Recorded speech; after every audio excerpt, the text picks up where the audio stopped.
Hello, in this video we're gonna check performance of the charger that comes with Huawei Matepad Paper.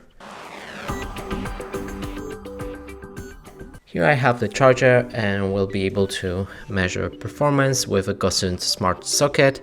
You'll see all the performance on my phone, and now let's try connecting it like this. Then to the power source and to the tablet.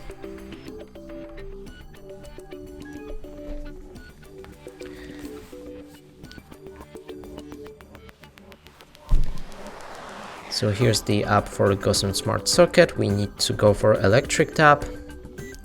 And here you can see all of the performance, but let's wait about 30 seconds till all of them stabilize.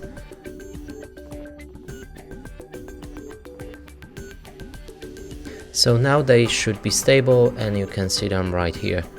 And that's it for this video. Hope you like it. Please consider subscribing to our channel, leave a like and a comment below.